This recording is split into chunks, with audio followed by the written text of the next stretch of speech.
12 after dark. I am Trevor Knight. It is my honor to be joined tonight by Mr. Christian Hackenberg of Penn State and my coach while I was down at Texas A&M, Coach Kevin Sumlin. Guys, how are we doing tonight? I'm living the dream, man. I'm excited. I'm excited to be here. It's my first time with Coach Sumlin, so I'm excited. And then Trevor, I get to see your face all the time, so I'm less excited about that, but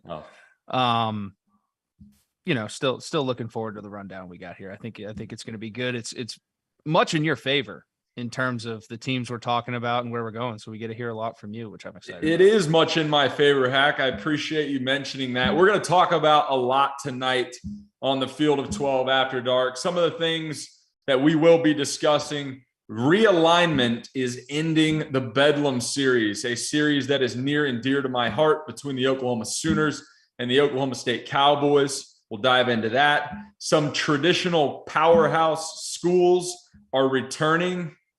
I don't know. Maybe they are. Maybe they aren't. And then we'll go through a nice little segment on fraud or for real. Is it basketball schools rising to the top across different conferences? We're going to dive it all into it tonight here on the Field of 12 After Dark, presented by BetRivers and streamed on the SiriusXM app. As we always do, guys, grab a drink, sit back, relax, enjoy the show. But first and foremost, like we do every night, let's go around and give our toast of the night. Hack, we'll start with you. Who's your toast of the night, my friend? My toast of the night is going towards one of these next topics we're going to be talking about. Is Coach Gundy during his press conference talking about the Bedlam rivalry ending. The guy is phenomenal in front of the media, and when he gets in there and he starts talking to him, it's really worth the watch. It was a good 3.5 minutes of my day today just listening to him grill the media about how it's not Oklahoma State's fault that Oklahoma is leaving for the SEC and ending the rivalry, and just basically pushing it all on the big money in the SEC and Oklahoma's decision makers. So I thought that was very interesting. So I'm gonna go with that since it's on topic and on cue. So Coach Gundy, as always, entertaining. Cheers to you, Coach Gundy. Coach Sumlin, who you got tonight? Who's your toast of the evening? I got in trouble for that the first week, right? For Coach Gundy, right? 15 years, guy's done a hell of a job. I mean, incredible. But tonight, I want to toast to the Maryland Terrapins and Mike Locksley, 3-0 out there somewhere doing his thing. So we'll see in the next couple of weeks what goes on with Mike Locksley. But right now, at 3-0, there should be a top 25 team, and they are in some polls, but they're doing a great job. My toast goes to Mike Locksley and the Maryland Terrapins. Cheers. Love it. Guys, I'm keeping my toast of the night in-house. It was floating around in our text threads, a little picture. Maybe it was a video of one of the guys that started this network, Mr. Jeff Goodman. My toast is to you tonight for going to Indiana to the game this weekend. And that's a team that we're going to be talking about a little bit later in the show. And acting like you're back in college, my friend, ripping shots, buying rounds of shots. Man, I wish I was with you there at Indiana. You look like you were having a great time. Keep the drinks flowing just like we do here on the show. Mr. Jeff Goodman, a toast to you. Cheers, my friend. I think he was even shooting hoops in a couple frat houses. I saw some videos that may or may not. He may have spent the night in a couple of frat houses, whether it was, this weekend or several weekends before when he was in college. We won't mention how many that was, but Jeff Goodman, we love you. Guys, let's dive right in. First and foremost, big news this week. Hack, you mentioned it. The end of Bedlam is near. 2025, OU is set to head to the SEC. Oklahoma State is staying in the Big 12. This rivalry is over. Hack, thoughts on this specific rivalry in state, the only two big teams in the state of Oklahoma, but also just talk about rivalry games in general. Is this good for either school, or is it probably the best as they kind of separate ways? Well, I mean, here's the thing. Like, I think this is the fourth standing or the fourth longest continually played rivalry game in college football. Rivalry games to me are so valuable. It's kind of what makes college football. We've all played in them. We've been a part of them in some fashion, and there's something about them. Unfortunately, I think the direction with all this new conference realignment and expansion of college football playoff, and who knows, this is probably just the tip of the iceberg.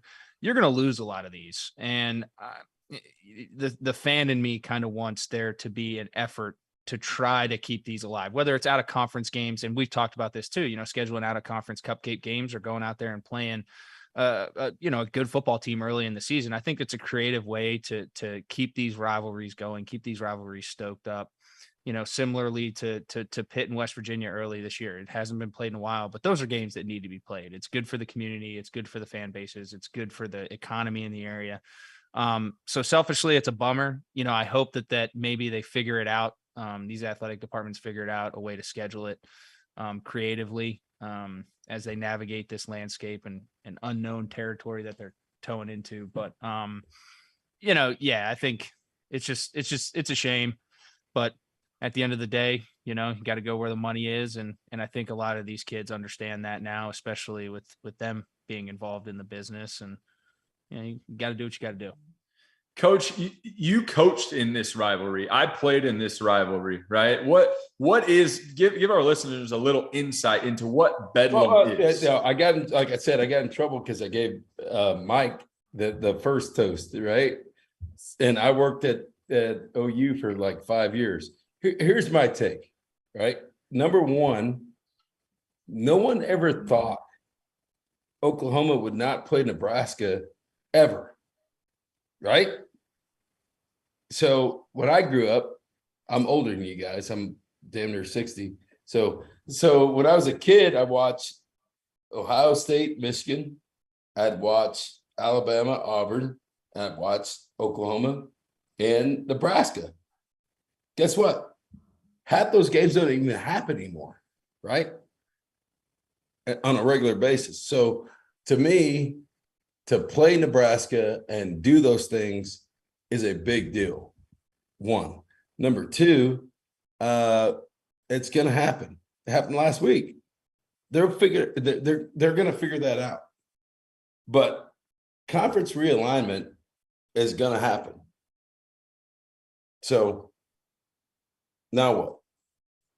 Yeah, I'll tell you what, I always thought this game and when I was playing at OU, the Texas game as well, those were our two big rivalries. And there's something about a rivalry game that just makes it more difficult, right? It's all the hoopla around it. And especially when it's an in-state rivalry, man, the whole state seems like it comes together. You have a little bit of extra pep in your step during preparation that week.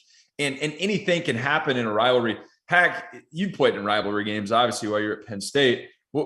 What's the preparation like going into a rivalry week, especially against an in-state school that makes it different or harder? And again, kind of asking the question again, does Oklahoma benefit more from not having to play Oklahoma State anymore or vice versa? And I think we know the answer, but would love to hear your thoughts. I think to answer your first question, the old adage, every week's the same. We're going to approach each week the same, want to know this week. I think that's always one of the things that you hear consistently across programs. But I think that there is always that added pressure, the added visibility on campus. There's blood ties to a lot of these things. So you're talking family members, girlfriends, family members. There's a lot that goes into these things. So you definitely feel that throughout the week. There's obviously probably going to be a little bit more media attention. There's a lot of things that go into it that you really can't tune out. So let me ask you a question, Pat. So go ahead, Coach. You're playing. You guys are playing Pitt, right? Yeah. What's that week like? I mean, like I said, Coach Franklin was very, each week's the same. We're going to approach it the same way. I know what the coach said, but yeah, no. As a player, I mean, like I said, as a player, you're excited. But I was also the same guy. Like I tried to keep my schedule very regimented and very, focused on the task at hand one day at a time. Didn't matter who we were lining up against. We just had to go out and execute. When you get into the stadium, when you start feeling those things, that's when I think it really makes an impact. You're walking into the stadium, the bus ride in, all those things. There's a little bit more of an aura and an energy kind of flowing out of it. And you naturally feed off that. Adrenaline pumps into it and you naturally feed off that. But I tried to stay out of all that noise getting ready. At least personally. May have been different for other guys.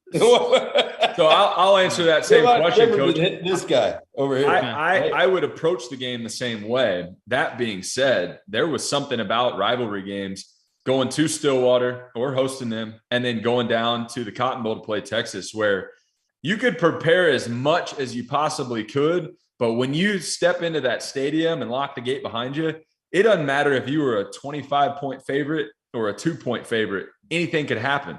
Oh, 100%. And that's what I think is great about rivalry games.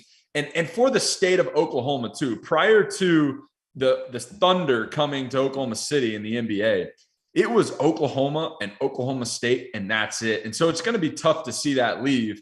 You see schools or states like Iowa, right? Iowa plays Iowa State every year. They're in different conferences, but they keep that together.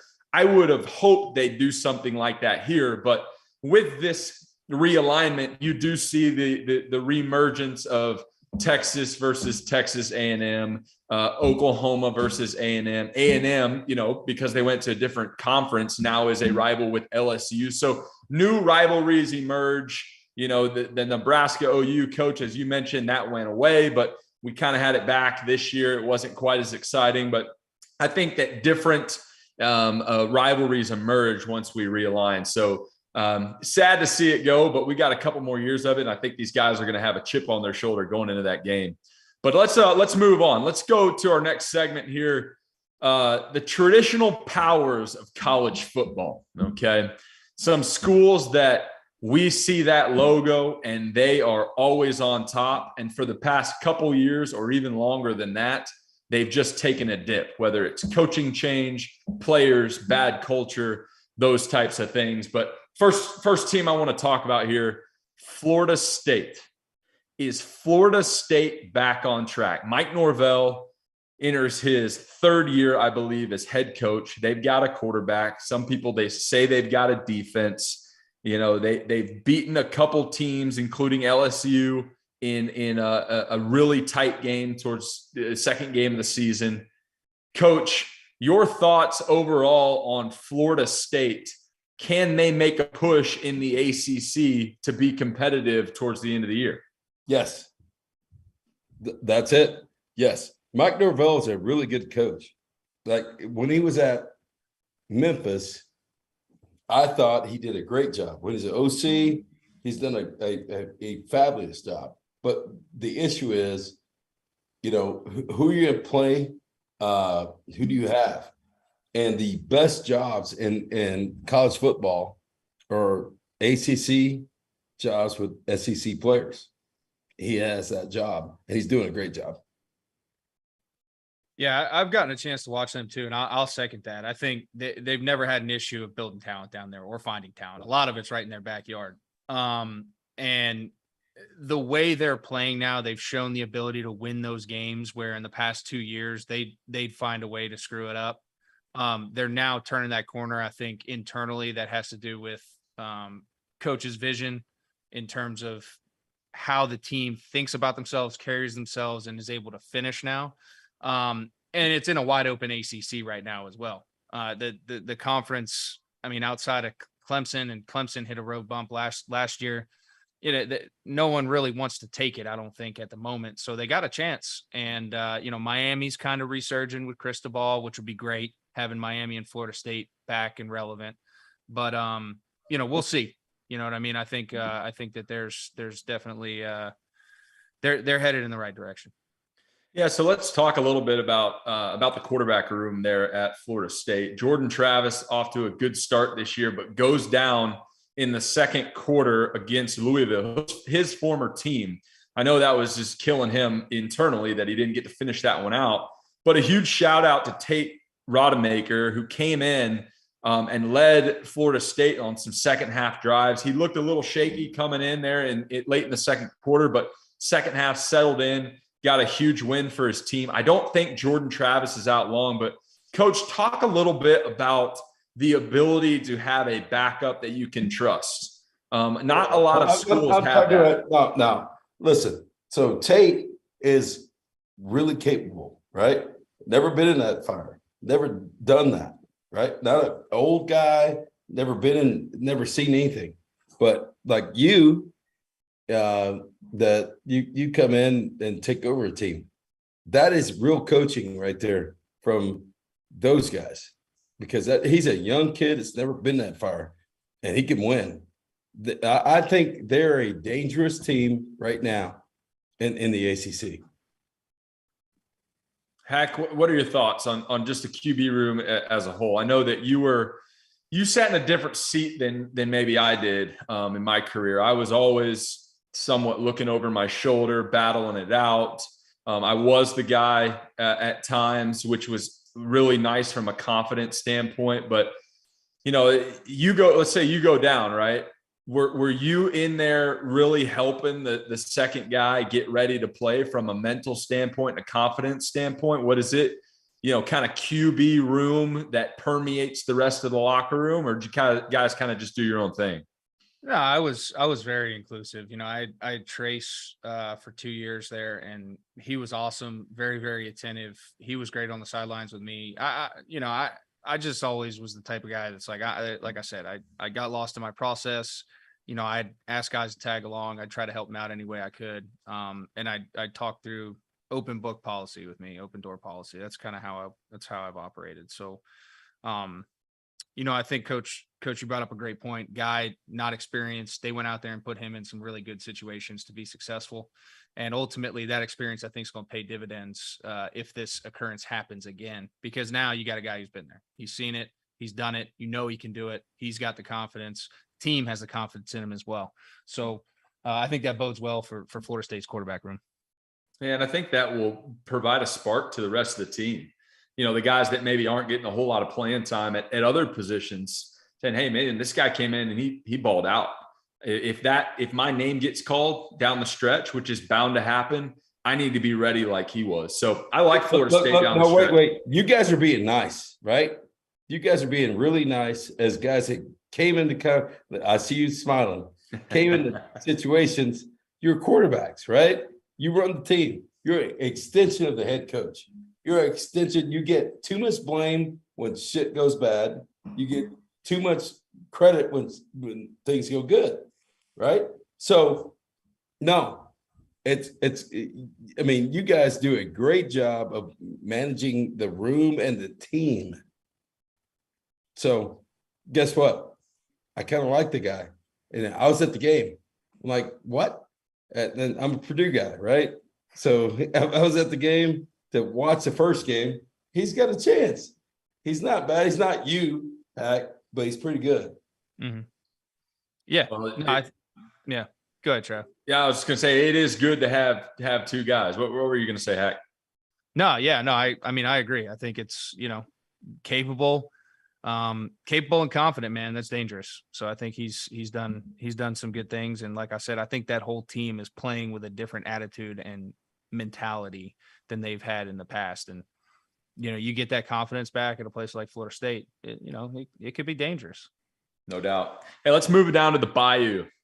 Is LSU back on track? First year head coach Brian Kelly was all over the news this offseason with his crazy recruiting tactics on video, trying to dance, all this stuff, just way out of his lane, in my opinion. But you got to do what you got to do. The loss to Florida State early on in the year, really close game. And maybe Florida State is back, like we just mentioned. But then, a big win over Southern, and then an upset against Mississippi State this past week, a win that I wasn't necessarily expecting, right? Hack, we'll start with you. What are your thoughts overall on the LSU Tigers? Are they going to be able to navigate this SEC West schedule? And what have they shown you so far that tells you yay or nay? Yeah, I think, the Florida State game And how Florida State finished the season is obviously gonna tell us a lot about what that meant for them at that point in time and what it meant for LSU. But I thought they've rebounded really well. Take all of Brian Kelly's antics and whatever you want to say it aside. At the end of the day, the guy can win. He did it at Notre Dame. He came down here. LSU does not lack talent. They got talent. If he can continue to put these guys in situations where they can be successful, and I thought he did a great job of that against Mississippi State. They were able to run the football when they needed to. Jaden Daniels made plays when he needed to. And Brian's always kind of been able to do that with his quarterbacks, get them in situations to be successful. So for me, I don't know if they're ready yet. There's been too much turmoil from that national championship to where they hit to be back. And I don't think they have the marquee players in certain positions that they need to be back. But I think another program that is trending in the right direction, at least right now. And again, a lot is still to be told in terms of how Brian Kelly wins over not only that locker room, but the alumni and the fan base. Because at the end of the day, at a place like LSU, everyone's got to be rowing that ship in the right direction for it to be successful. The minute some things start going awry and people are pulling the rope in a different direction, it can cause problems. And you saw how quickly that happened with Coach O down there. Guy won a national championship, and then some things kind of started getting loose on him, and he wasn't able to reel it back in. So, I'm kind of tentative. I'm not going to say back, but I think that they're going to be competitive. Absolutely. Coach, talk a little bit about Brian Kelly being a first-year head coach, moving from a powerhouse at Notre Dame, now down to the Bayou at LSU. Very different culture, very different campus, right? Talk about just being a first-year head coach and the challenges that possesses. I can talk right now. BK is a great coach, right? Number one. Number two, LSU is a different place. I agree with you. And so the last two coaches won national championships and got fired. It's crazy. Yeah. That's crazy. I mean, it really is. So what's the pressure for Brian Kelly? I just said that, right? I can say that. Mm-hmm. And he's got a lot of work to do. So, I mean, LSU is a different place. The standard is the standard there, right? Like that's the precedent. You know what I mean? You have Les Miles, and then you have Edo, who came in there. Ed Ogeron came in there, won a national championship. That's the standard. You got to be able to do that, right? At a place like LSU. And the SEC West. Yes, with all those monsters down there. Monsters. So that's why he came, not you. But that's all right. Yeah, that's right. Hack. So let's talk a little bit about that. What is it going to take for an LSU to navigate a schedule like that? Is it quarterback play consistently? Is it dominant defense? Is it your head coach infusing culture into that locker room? What are the steps that have to be taken in order to have a successful year? And I'll further the question. What is a successful year for Brian Kelly in year one? Yeah, that's an interesting question, because the expectations, again, like we were just talking about, are very high at LSU. But I think that's something that he's not privy to, because I think the expectations are similarly as high at Notre Dame. It's just what LSU has done hasn't happened at Notre Dame for quite some time. They were all right with their 10 wins in a bowl game and keep it moving. So for him, I think moving into this year, success would be winning over that locker room, having guys and the athletic department and former players coming back and being behind him. I think winning that support. And I think Brian Kelly isn't a guy who's going to win that support. I think he tried that this whole offseason. Again, with all the antics, he ain't going to win it like that. He's going to win it by being a football coach, like Coach Sumlin said, which is what he's good at. And I think he should stay in that lane and figure that out. Again, I think he's got some holes from a talent standpoint in terms of competing with the rest of the horses in that race that are going to limit him a little bit in certain positions. But he's going to work. And like I said, I think he's going to be able to put those guys in positions to be competitive. And if that's where they're at right now, you need to continue to do everything right in recruiting and in the transfer portal to continue to build and trend in the proper direction in order to to reach expectations. I think overall, I don't think there's expectations year one that are going to be like, if they're not, national SEC competing for the SEC championship, that they're going to fire the guy. I just don't think that's realistic right now. But as long as they're competitive, win a couple games, maybe they're not supposed to, and start trending in the right direction, overall health, wealth of the entire program, I think that's a win for Brian Kelly and LSU moving into the offseason. Agreed. Coach Sumlin, I want to ask you this. I never got the chance to play at Tiger Stadium. You've coached down there. You've been there probably numerous times. Why is Tiger Stadium so difficult to play at? Because LSU does have a favorable schedule this year. They do host a lot of the big juggernauts at home. So talk a little bit about Tiger Stadium. No, it's a different place, right? So you have the Tiger. They like, we got rid of that deal. They didn't. They just drugged him, right? So he's just laying over there, and when they poke him, rah, right when you walk in, and then there's this other song that they play during the game, and I can give the terms of what they say, but it's like all it's bad. Mm-hmm. It is such a great place to play in at night. I mean, I loved it, but it's I never won there over there.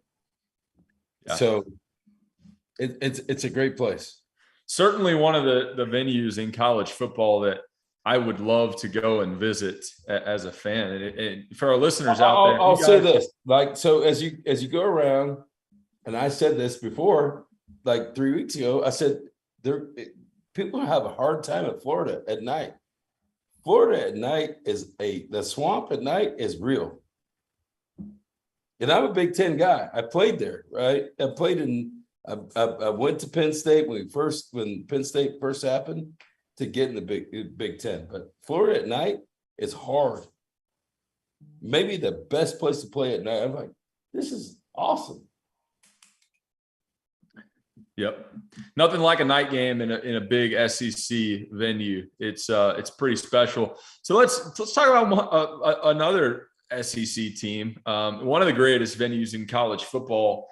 One more team that we got to ask ourselves, are they back on track? And Hack, we'll start with you here.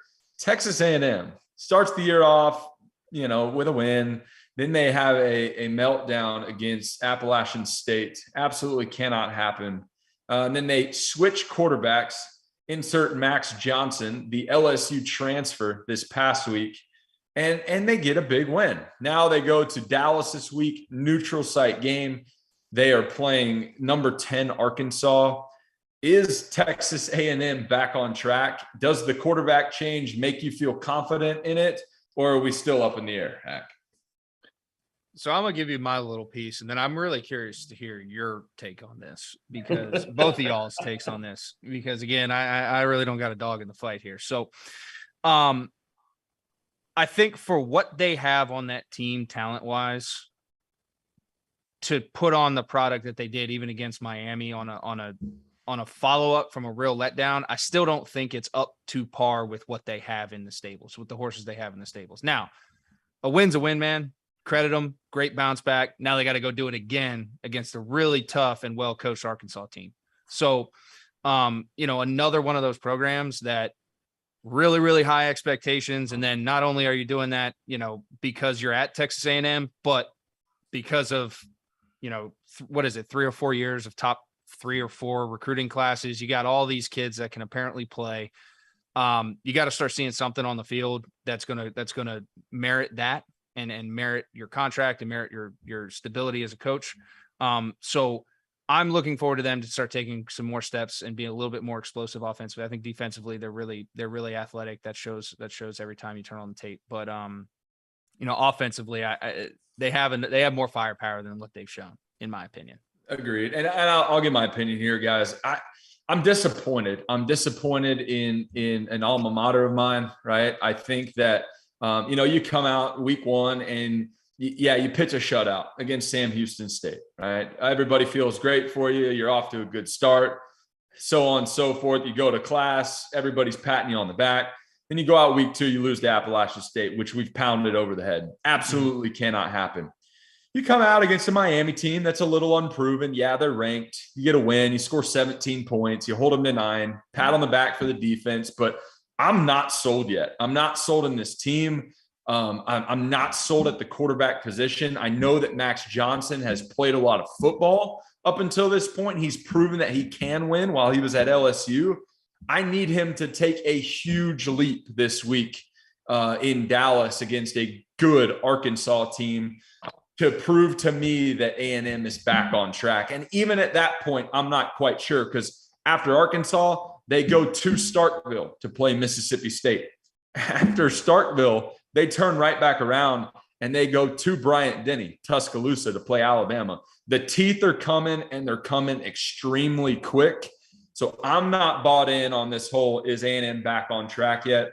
I think they've got a long way to go. But it is a neutral site game. Coach, you and I went to this game together. You dialed it up for me. I mean, you grease as kids, right? No I doubt. told you it's a hard deal, right? Before I got there, A&M never beat Arkansas. Yep.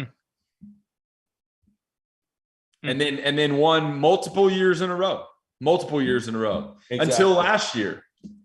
And Arkansas won this past year, and now it's, hey, man, Arkansas's got a little steam going. They're rolling through. No, they've got a real coach, and they're going to run through them. And so my point being, who are you?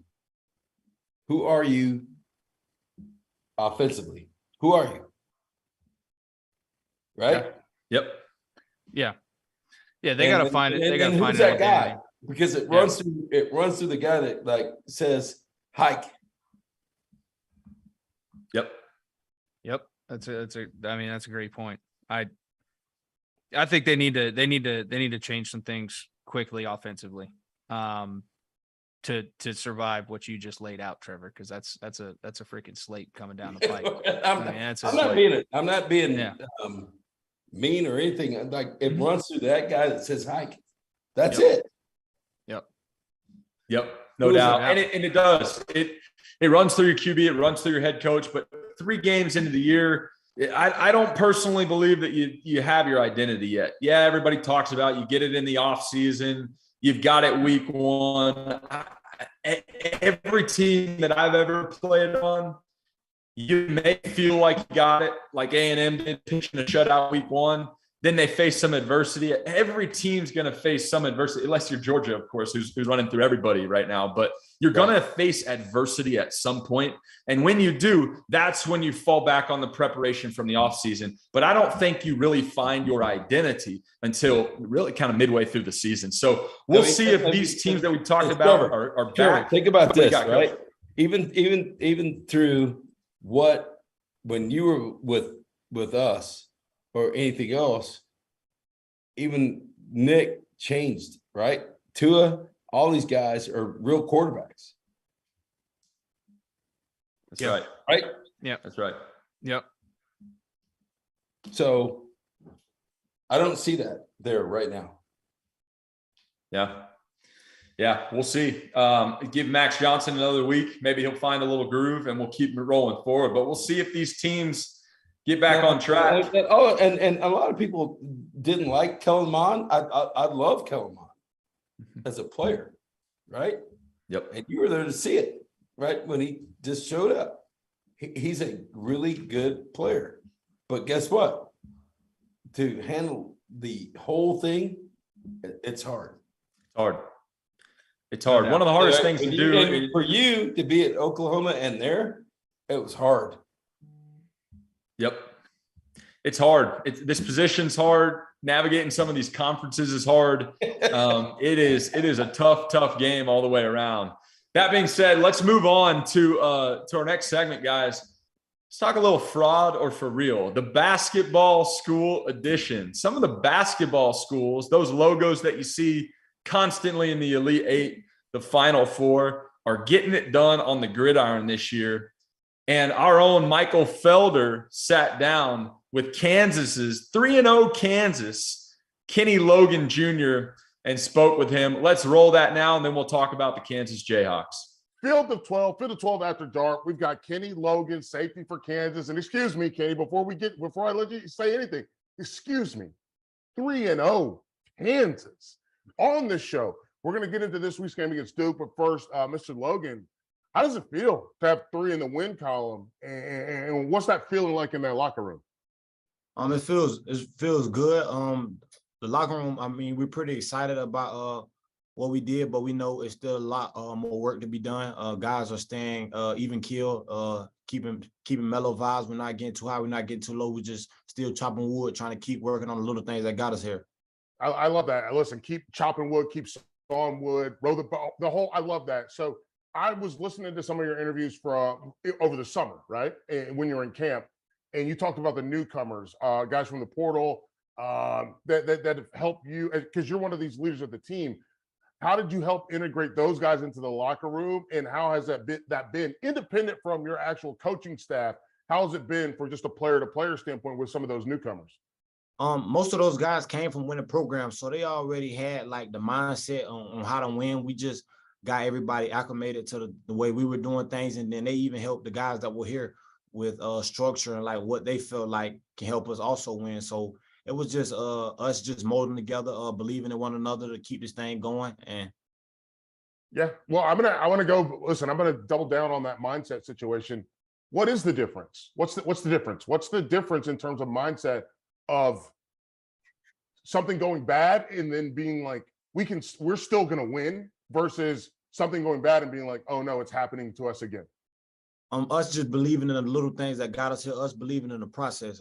We got challenged all summer, all spring, with the small details and just the hardship we went through with workouts and different things like that helped us mold together. So when things are not going good or when things are going wrong, we kind of lean on one another and just push each other that we're going to get through it.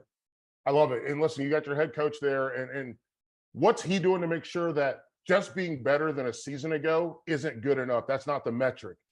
There's bigger goals. There's bigger things on the horizon. What is that coaching staff doing for you guys to make sure that you continue to push? Because listen, winning one more game than we won a year ago is not where we want to be. We want to be way ahead of that. So what are they doing that make sure you guys are laser focused on that every game, but also on every play of every game? Like I said, just really the same thing, just keeping us level-headed with doing what got us here. Doing all the little things, do not try to do anything that didn't get us here. Do not try to be flashy with what we do, because that's not us. Just on the small details of marking off stuff, checking off lists, just making sure we're in the right position, and don't try to get too high because of how things are going right now. There's still a lot more work to be done. So coaches try to keep us level-headed for the most part. Yeah, your hay's not in the barn, right? Yes, sir. I love that.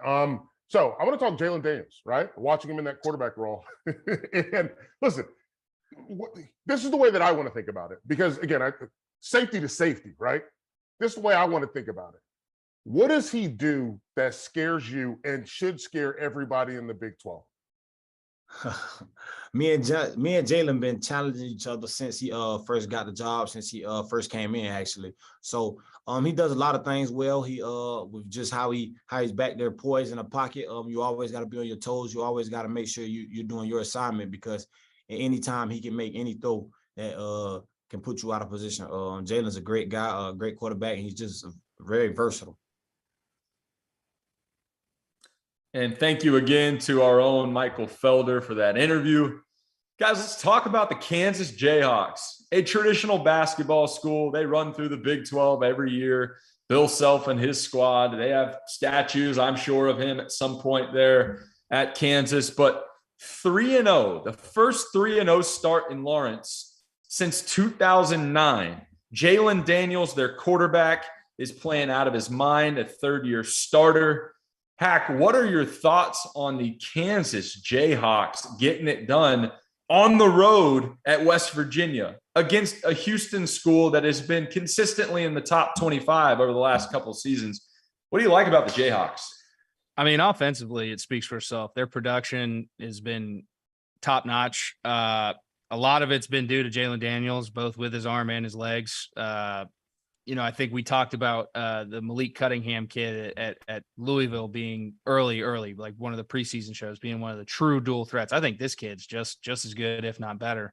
The hard part is I think obviously we got Duke next week with them. So one of these two teams, we're going to be talking about Duke here. Sorry to tip that off, but one of these two teams is going to have a loss after this week. But then they got Iowa State, TCU, and then they have a little stretch. They got OU, Baylor, Oklahoma State. So if they can survive these next 3 weeks, head into that, either 5-1 or 6-0, we'll see, man. I mean, like I said, offensively, they got the firepower to keep up. So when they start seeing some real hardcore, I think Brent Venables at OU's got that defense playing really well right now, and their offense is coming around. So we'll see once they get into the meat of that schedule. But hey, I'm tentative on it. I don't know. Whoever knows, you never know when someone arises from the ashes like this, and the basketball starts morphing into a pigskin, and everyone's getting fired up about it down there. Crazy things can happen.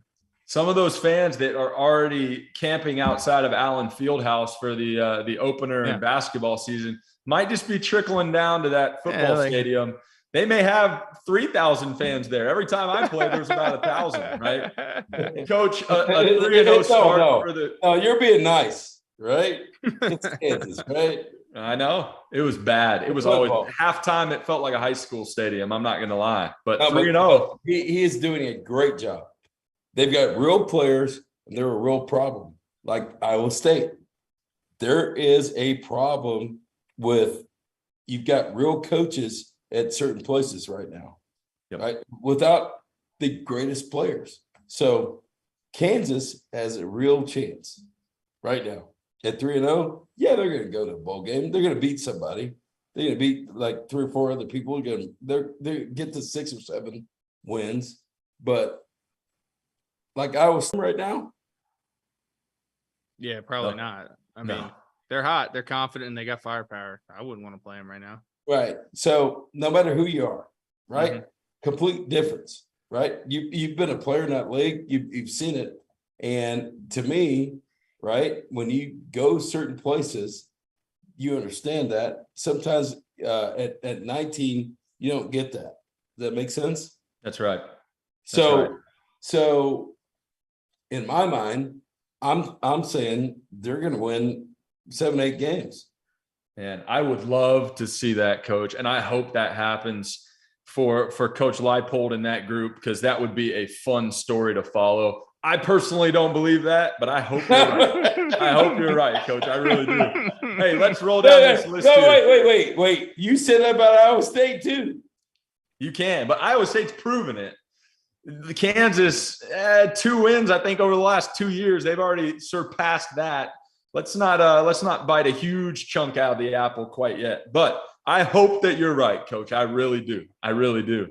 Let's move on down to the Duke Blue Devils. Coach Krzyzewski is on his way out as the basketball coach. Now it is time for the Duke Blue Devils to win some football games. Mike Elko enters as a first-year head coach. They are 3-0.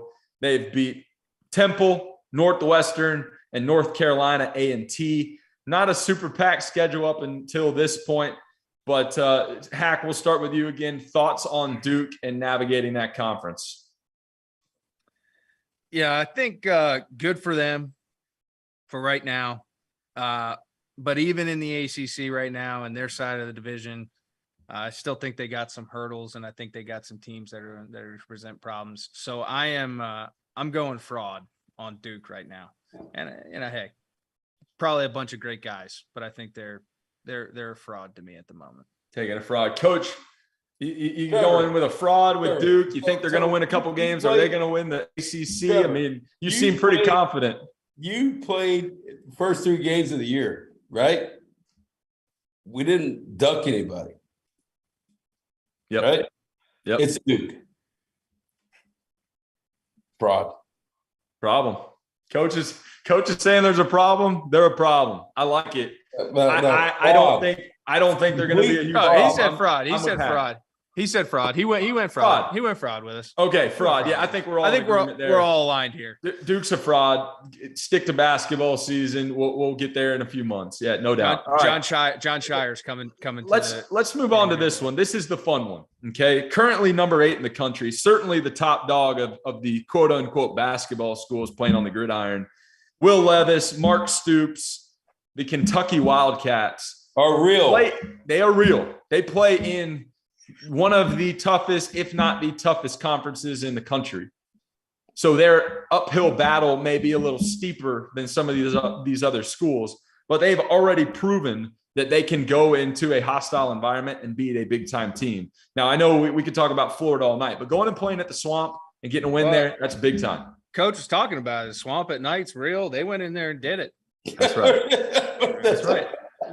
So, yeah, Coach, we'll ask you first. Here's what I'm going to tell you. Fraud or real? So they're not the best team in the SEC, but they are a capable team. And they're going to lose to Georgia. Georgia has the best players.